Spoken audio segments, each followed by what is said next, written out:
Assalamualaikum warahmatullahi wabarakatuh. Salam sejahtera untuk kita semua. Semoga kita semua masih di dalam kondisi sehat walafiat. Pada kali ini saya ingin menyampaikan materi terkait dengan hambatan-hambatan kreativitas. Ini melanjutkan materi yang disampaikan oleh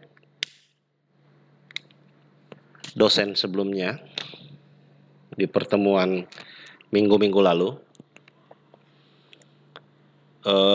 Ini juga sebagai pengantar sebelum saya masuk ke materi yang terkait dengan bagaimana teknik untuk bisa mendapatkan ide-ide. Jadi beberapa minggu ke depan ini akan disampaikan teknik permainan berpikir untuk menghasilkan ide yang beberapa kita ambil dari buku Tinker Toys karangan Mikhail Mikhalko. Dan saya berharap materi ini akan menghantar kita untuk masuk ke teknik permainan berpikir itu. Saya akan sampaikan bahwa sasaran pembelajaran kita pada minggu ini yaitu setelah mengikuti materi ini, saya berharap mahasiswa peserta mata kuliah ini mampu memahami hambatan-hambatan apa saja yang mengganggu atau hambatan-hambatan apa saja yang dapat mengakibatkan orang tidak mampu untuk berkreasi atau tidak mampu untuk kreatif. Yang kedua, saya berharap setelah pembelajaran ini, teman-teman mahasiswa peserta mata kuliah ini bisa melakukan evaluasi diri terhadap hambatan-hambatan apa saja yang bisa menghambat sehingga tidak dapat untuk kreatif. Jadi dua sasaran belajar ini saya harapkan bisa kita capai setelah materi ini saya sampaikan. Saya ingin awali materi kita yang terkait dengan hambatan-hambatan kreativitas ini dengan sebuah teori yang dikenal dengan teori otak terpisah dari Roger Sperry. Roger Sperry ini adalah seorang neurofisikolog dan neurobiolog dari, kalau tidak salah, dari California Institute of Technology. Nama lengkapnya Roger Walcott Sperry, tapi sering kita dengar Roger Sperry. Beliau ini adalah penerima Nobel Prize in Physiology or Medicine pada tahun 1981. Dan konsep utama dari teorinya ini disebut dengan split, sering kita dengar dengan istilah split brain atau belah otak. Ya. Nah, apa yang disampaikan bahwa manusia itu memiliki dua belah otak. Ada hemisfer kiri dan hemisfer kanan. Jadi belahan otak kiri dan otak kanan. Atau sering juga disebut dengan otak kanan atau otak kiri, yang sering kita dengar adalah istilah otak kanan, otak kiri. Kita lihat satu persatu. Ya. Otak kiri itu selalu menggunakan logika. Logis. Nah, kalau logis, kita sering mendengar logis itu masuk di akal. Berpikir lurus, berpikir tepat, dan teratur. Itu fungsi otak kiri. Kemudian otak kiri itu juga verbal. Verbal itu artinya tidak tertulis ya. Selalu dengan lisan. Ya, lisan. Kemudian yang ketiga, otak kiri itu linear. Cara berpikir yang lurus, sistematis, terurut, dan prosedural. Sudah ini baru ini dulu baru itu. Ini berbeda dengan berpikir lateral. Ya, berpikir lateral itu kebalikan dari berpikir linear. Kalau linear itu lurus, berurus, sistematis, prosedural. Kalau lateral itu berpikir lateral ya berpikir lompat-lompat. Berpikirnya sporadis. Ya, berpikirnya tidak beraturan. Selanjutnya, otak kiri itu juga analitik. Ya, berpikir analitik itu berpikir dengan menguraikan atau mencoba memisah-misahkan sesuatu hal berdasarkan bagian-bagiannya. Ya. Sehingga dari situ bisa menemukan kesimpulan dari melihat bagian-bagian itu. Jadi dari melihat bagian-bagian itu kita bisa menyimpulkan secara menyeluruh. Itu otak kiri. Selanjutnya, rasional. Otak kiri itu rasional. Dalam artian ada kesesuaian antara keyakinan dengan alasan, ya, terhadap sesuatu untuk bertindak. Jadi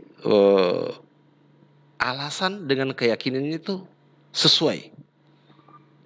Itu otak kiri. Selanjutnya, eksplisit. Otak kiri itu eksplisit. Eksplisit dalam artian bahwa tidak berbelit-belit. Tegas. Gamblang. Ya. Terus terang. Itu eksplisit. Dan yang terakhir, otak kiri itu berpikir rangkaian. Berpikir rangkaian, tersusun. Jadi mengumpulkan berbagai hal, itu kemudian disatukan. Kalau kita lihat fungsi dari beberapa fungsi yang saya sudah sebutkan ini ada kaitannya masing-masing. Nah, bagaimana dengan otak kanan? Otak kanan itu ya berpikir intuisi. Ya, artinya kemampuan memahami sesuatu ya tanpa melalui penalaran. Ya. Tanpa melalui penalaran rasional. Ya, kadang tiba-tiba saja di luar kesadaran. Orang sering mengatakan bahwa ini adalah gerakan hati. Ya, suara hati atau apa. Itu otak kanan. Saya kira ini sudah dipelajari pada materi terkait dengan kecerdasan holistik pada materi perkuliahan beberapa minggu lalu. Berikutnya, otak kanan itu nonverbal. Nonverbal dalam artian bahwa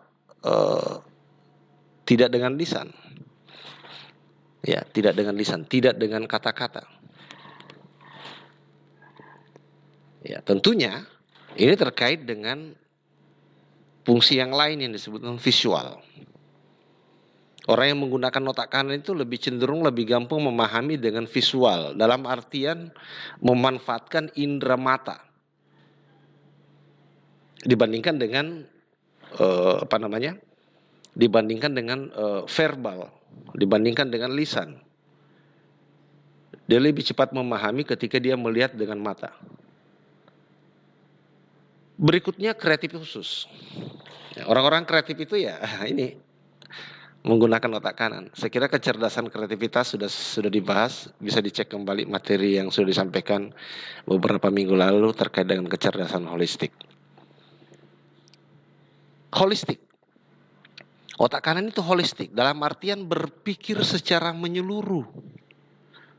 Ya, dia melihat secara keseluruhan.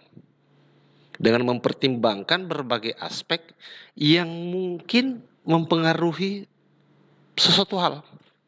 Jadi dia pikir secara keseluruhan, tidak parsial. Ya.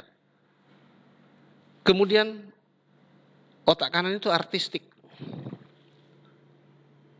memiliki rasa atau jiwa seni. Ya, itu otak kanan. Jadi kita bisa lihat kemudian humoris. Ya, humoris artinya memiliki hal-hal yang sifatnya lucu itu kadang muncul dari pengguna otak kanan. Nah, ini dua fungsi dari otak kita yang berbeda. Nah, mungkin muncul pertanyaan, apakah kedua fungsi otak ini harus berjalan sama-sama atau cuma satu saja yang berfungsi? Nah, ini perlu diketahui bahwa seseorang bisa diklasifikasikan menggunakan belahan otak kanan atau otak kiri sebetulnya tergantung pada belahan otak mana yang memandu sebagian besar seseorang itu berperilaku. Kalau kebanyakan pemandunya itu adalah otak kiri, ya mungkin bisa dikatakan bahwa dia lebih dominan otak kiri. Kalau mungkin dia lebih banyak ini melakukan kegiatan-kegiatan seni, mungkin kita katakan dia lebih dominan otak kanan. Nah, yang perlu dipahami bahwa setiap otak ini berfungsi sesuai dengan tugasnya masing-masing dan tidak tertukar. Ya, fungsi otak kiri dilakukan oleh otak kanan itu tidak tertukar. Dan ini kedua-duanya jalan dan malah berhubungan erat. Antara belahan otak kiri otak kanan itu bertukar informasi sehingga menghasilkan sesuatu hal yang mempengaruhi tindakan-tindakan manusia. Nah, oleh karena itu orang yang mampu memanfaatkan kedua belahan otak ini sebetulnya secara proporsional ini akan cenderung seimbang ya di dalam setiap aspek kehidupannya. Akan cenderung seimbang. Ya. Nah, kalau saya hubungkan dengan realitas model pembelajaran kita ya, saat ini ada kecenderungan bahwa kegiatan pembelajaran sebetulnya kita lebih cenderung mengacu pada bagaimana pencapaian terhadap target kurikulum. Tadi kan saya mau mengawali perkuliahan ini dengan menyampaikan sasaran belajar. Artinya target itu yang harus dicapai. Dan sangat kurang untuk penciptaan kecerdasan secara utuh sebagaimana pada materi yang kecerdasan holistik itu. Nah, bisa kita lihat pembelajaran kita dijejali dengan berbagai macam informasi ya, tanpa kita diberikan kesempatan untuk mencoba menelaah dan melakukan perenungan secara kritis terhadap apa yang kita pelajari. Ya, kalau saya katakan lebih cenderung kita belajar tentang, sekarang kita belajar berpikir kreatif. Kita berharap tidak hanya belajar tentang berpikir kreatif, tetapi setidak-tidaknya kita belajar bagaimana kita menjadi orang yang kreatif.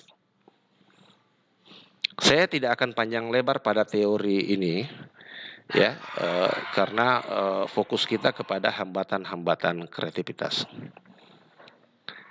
Nah, otak kanan berfungsi dalam perkembangan emotional quotient, EQ. Ya, seperti sosialisasi,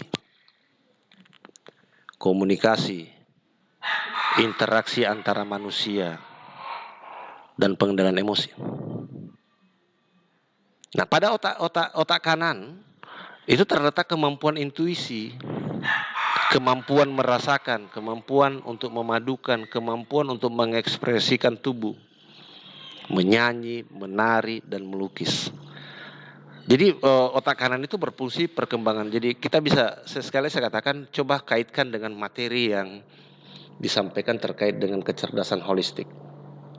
Sementara otak kiri berfungsi dalam hal-hal yang berhubungan dengan logika, berhubungan dengan rasio, kemampuan menulis dan membaca, dan menjadi pusat matematika. Nah, bagian otak kiri ini sebetulnya adalah pengendali IQ. Nah, cuman perlu dipahami bahwa daya ingat otak kiri ini sifatnya jangka pendek. Ya, ini kaitan dengan materi kecerdasan holistik. Ini ada tes otak kiri dan otak kanan. Ya, Anda bisa latihan. Ya, latihan ucapkan warnanya. Jadi bukan mengucapkan tulisannya. Saya yakin kalau Anda menggunakan berlatih ini, saya yakin ada beberapa dari teman-teman yang mungkin salah. Ya, kenapa? Karena otak kanan berusaha mengucapkan warnanya, sementara otak kiri itu berusaha membaca kata-katanya. Silakan Anda berlatih menggunakan tes konflik antara otak kiri dan otak kanan. Ini sering terjadi. Ya. Silakan Anda latihan dengan menggunakan ini tes konflik ini. Nah, ini adalah salah satu tes untuk menguji otak mana yang sedang Anda gunakan saat ini. Coba Anda perhatikan gambar penari di samping ini ya. Pertanyaannya, apakah Anda melihat penari tersebut berputar searah jarum jam? Atau mungkin sebaliknya, melawan arah jarum jam? Coba Anda perhatikan gambar itu.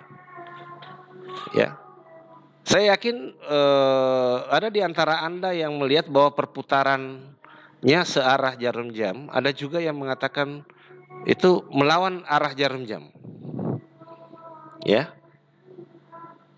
Apabila Anda melihatnya berputar searah jarum jam, berarti Anda lebih banyak menggunakan otak kanan Anda. Dan sebaliknya, jika Anda melihatnya berputar berlawanan arah, berarti Anda lebih banyak menggunakan otak kiri Anda. Nah, setelah itu, coba Anda fokus. Ubah arah putaran. Ini tujuannya, kalau misalnya tadi Anda mengatakan dia searah jarum jam, coba Anda fokus. Ya, ubah arah putaran itu. Tujuannya agar Anda bisa memberikan kesempatan kepada bagian lain dari otak Anda untuk bekerja. Ya, ini tes.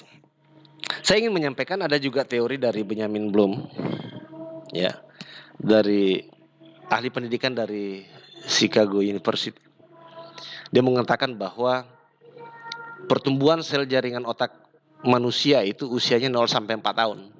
Itu sudah mencapai 50%. Ya.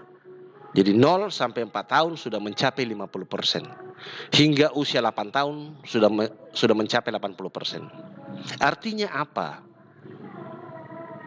Bila pada usia tersebut otak anak tidak mendapatkan rangsangan yang maksimal, maka otaknya tidak akan bisa berkembang secara optimal. Ya. Jadi umur 0 sampai 4 tahun hingga 8 tahun. Jadi mungkin Anda, teman-teman mahasiswa ya sudah lewat dari 80%. Ya, mungkin kalau Anda sudah 18 tahun, barangkali sudah sel-sel perkembangan otak Anda sudah mencapai 100%. Inilah sehingga kadang masa kanak-kanak dari usia 0 sampai 8 tahun disebut dengan masa emas. Ya. Dan hanya terjadi satu kali dalam perkembangan kehidupan manusia. Ini teori dari Benjamin Bloom. Kita masuk ke fokus daripada materi kita, hambatan-hambatan berpikir kreatif. Apa saja yang menghambat? Sering menghambat kita tidak bisa berpikir secara kreatif. Saya ingin menampilkan beberapa hal. Ya, ada yang disebut dengan hambatan matematis, ada yang disebut dengan hambatan normatif. hambatan psikologi, dan hambatan wawasan. Jadi 4 hambatan ini yang sering mengganggu kita tidak bisa berpikir. Kita bahas satu persatu. Hambatan matematis. Apa itu hambatan matematis? Kita tidak bisa berpikir karena kita berpikir kreatif karena kita ada hambatan matematis. Itu hambatan yang diakibatkan oleh pengajaran ilmu matematik atau aritmetik yang berorientasi pada satu jawaban yang benar atau satu jawaban yang khas. Kita sering diajarkan 1 tambah 1, 2. Tidak boleh 3. Ya. Ini karena kita sering belajar matematik. Ya, 2 tambah 1, 3. Bukan 4. Ya. Ini disebut hambatan matematis. Orientasinya cuma satu jawaban. Tidak ada jawaban lain. Jadi bukan berarti bahwa ilmu matematik itu salah, enggak. Ya. Ini hanya istilah bahwa senantiasa kita kadang menganggap bahwa setiap permasalahan itu cuma satu jawabannya, cuma satu solusinya. Ya. Itu yang pertama. Yang kedua, hambatan normatif. Ini karena kebiasaan mengikuti aturan. Tidak bisa melanggar. Ya.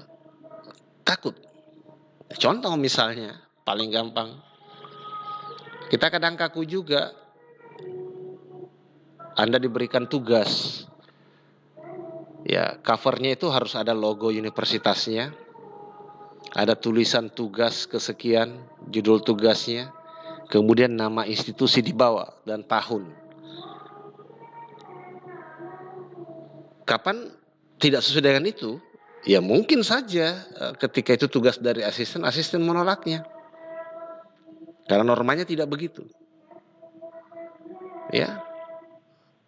Apa salahnya kalau kita membuat cover tugas itu dengan memberikan gambar, contoh misalnya mata kuliah pemasaran, kita memberikan gambar seseorang habis panen mengangkut hasil panennya ke pasar. Nah, ini kadang bisa Anda lihat dari beberapa tugas, ya, mungkin sejak Anda masuk kuliah Anda bisa lihat bagaimana cover yang dibuat. Itu sudah terstandar.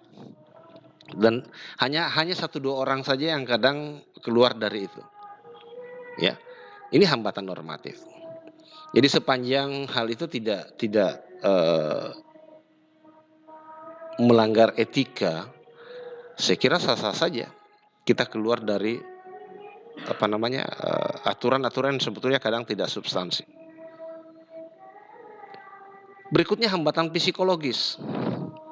Ini karena diakibatkan oleh kondisi mental, pesimis, malu, ya kadang nervous, merendahkan diri, menganggap dirinya tidak kreatif. Oh ini saya tidak kreatif, saya tidak mampu, merendahkan diri. Ini juga banyak juga yang dialami oleh beberapa orang. Tidak bisa kreatif karena psikologi.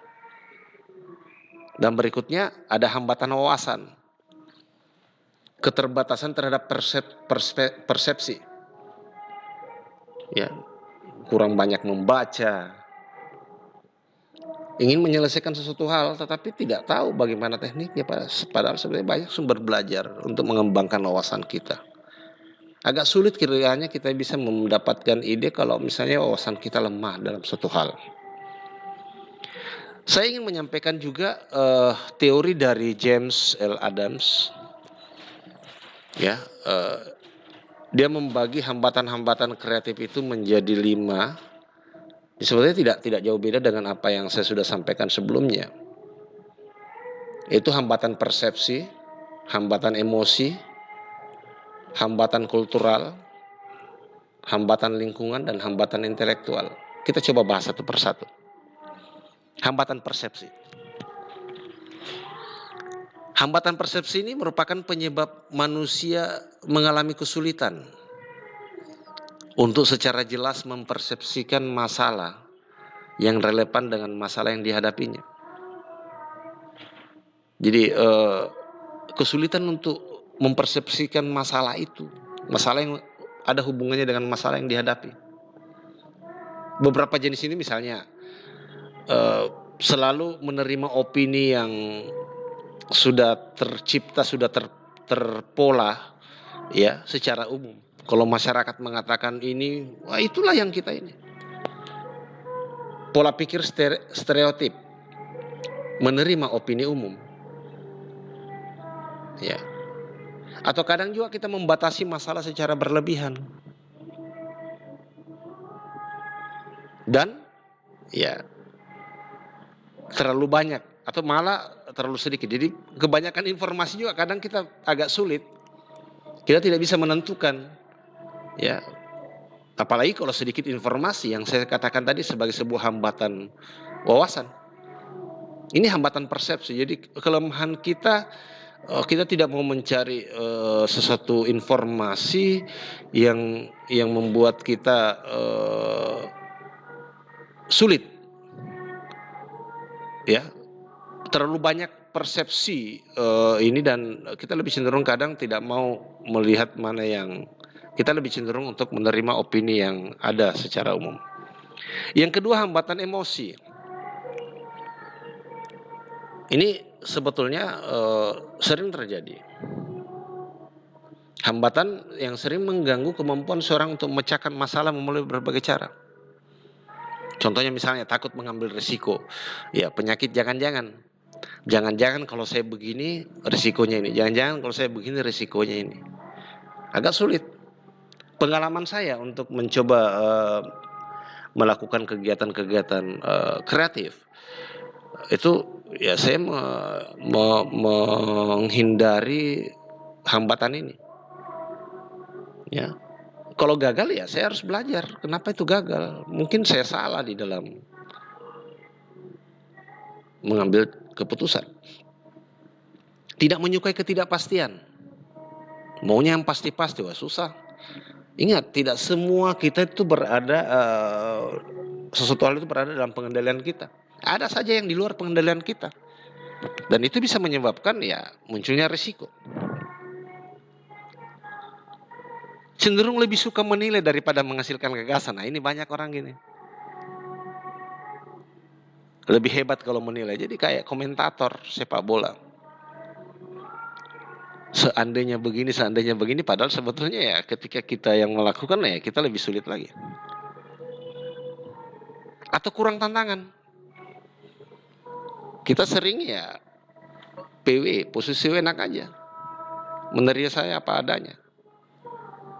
Tidak mau mencoba mencari yang baru, mencoba mencari hal-hal yang sifatnya menantang. Atau mungkin juga melakukan sesuatu yang terburu-buru. Ini hambatan emosi. Ada juga orang cenderung begitu. Pokoknya kalau dia kerjakan sesuatu dia maunya cepat selesai. Ya. Tidak mencoba berpikir ini seharusnya apalagi. Ya karena sifatnya terburu-buru. Ini hambatan emosi. Kemudian ada lagi hambatan budaya, hambatan kultural. Nah, ini sebetulnya bisa ditemui ketika kita diperhadapkan pada pola budaya atau pola kultural di mana kita tinggal. Yang umumnya adalah ketakutan untuk berbeda dengan orang lain. Takut berbeda dengan orang lain. Ya kalau mau kreatif ya coba keluar dari kebiasaan-kebiasaan. Ingat ya, sepanjang ini tidak melanggar nilai-nilai etika, nilai-nilai hukum ya, hukum dan etika dan hukum. Takut mengeluarkan pendapat atau ide atau gagasan, takut dianggap kontroversial oleh masyarakat yang ada di sekitarnya. Padahal meskipun sebetulnya dalam keyakinannya bahwa ini solusi yang terbaik. Nah, ketakutan-ketakutan ini kadang menghambat kita juga untuk bisa kreatif. Ya. Berikutnya hambatan lingkungan. Ini sebetulnya hambatan kultural juga, tetapi dalam lingkup yang lebih luas. Ini bisa ditimbulkan oleh lingkungan sosial, budaya, di mana kita berada. Ya, banyak contoh, iklim atau budaya organisasi yang sering menghambat atau bahkan merangsang kreativitas kita dalam mengupayakan lingkungan yang kondusif terhadap kreativitas. Kadang kita mau kreatif, ambil inisiatif untuk kreatif, tetapi pimpinan kita tidak kreatif. Kita menawarkan, saya akan melakukan ini, enggak usah, cukup gitu aja. Sudah, enggak bisa kita berbuat apa-apa. Nah, elemen-elemen organisasi seperti manajer, bawahan, anggota kelompok pelanggan, dan pesaing, ini bisa menghambat. Jadi lingkungan di mana kita berada juga bisa menghambat, malah bisa merangsang kita untuk berkreasi.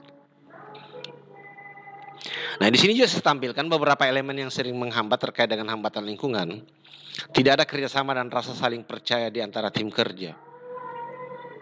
Ini terkait dengan kalau kita berada dalam budaya organisasi atau di dalam lingkungan, ya, tidak ada saling kepercayaan. Kadang kalau kita punya ide, ya sudah dianggap tidak ini. Atau mungkin ada faktor lain. Atau ada alasan bersifat otokratik, tidak menghargai pendapat orang lain selain pendapatnya sendiri. Ini juga sering ya, karena kita ego. Kita lah yang benar, yang lain salah. Atau ada gangguan lain, misalnya kita mau kreatif, ada telepon lagi, tamu yang sering datang, sehingga kita tidak bisa bekerja dengan baik. Kadang kita sudah mau bekerja, ada lagi adik kita yang mengganggu, ya. Atau kurang dukungan, ketika kita punya ide tidak didukung, ya tidak dilarang juga, tetapi juga tidak didukung. Atau kependekanan yang berlebihan pada aspek kebersamaan. Ya, karena kebersamaan ya kita harus seragam. Ya, atau mungkin karena persaingan kita harus ini. Itu tergantung situasinya. Ini hambatan lingkungan. Dan berikutnya adalah hambatan intelektual. Ini kurang lebih tidak jauh beda dengan beberapa hambatan-hambatan yang sudah disampaikan sebelumnya. Ini karena pilihan mental yang tidak efisien atau enggan untuk menggunakan pendekatan baru. Jadi sudah status quo, tidak mau berubah. Ini misalnya kecenderungan yang sangat kuat untuk menggunakan metodologi, cara yang dulu pernah terbukti efektif. Karena sudah ada suatu hal yang dianggap efektif, padahal ada yang lebih efektif lagi, tapi kita tidak mau ini. Agak sulit. Atau terlalu mengandalkan logika, tidak mau menggunakan intuisi. Atau terlalu mengandalkan statistik dan pengalaman masa lalu, sehingga gagasan-gagasan baru terlalu cepat diuji secara mental. Ya, ini hambatan-hambatan intelektual. Jadi saya kira itu saja dulu. Saya berharap Anda bisa memahami hambatan-hambatan ini dan mencoba mengevaluasi diri Anda. Kira-kira hambatan-hambatan apa yang sering Anda alami terkait dengan berpikir kreatif. Sekira cukup sekian dulu sebagai pengantar terkait dengan bagaimana nanti kita mencoba merumuskan bagaimana berlatih untuk bisa lebih kreatif ya dalam berbagai hal. Dan ingat, di dalam program studi agribisnis ini ya kita berharap Anda bisa menciptakan sesuatu hal, apakah itu produk, apakah itu cara, yang mungkin berbeda dengan ide-ide yang sudah ada di luaran. Saya kira demikian penyampaian materi saya untuk minggu ini. Mohon kalau ada pertanyaan bisa disampaikan, akan saya berupaya untuk menjawab dan berdiskusi melalui media yang sudah ditentukan. Dan akhir kata saya ucapkan syukur alhamdulillah, saya Rusli Amruka menutup perkuliahan ini. Wabillahi taufiq wal hidayah. Wassalamualaikum warahmatullahi wabarakatuh.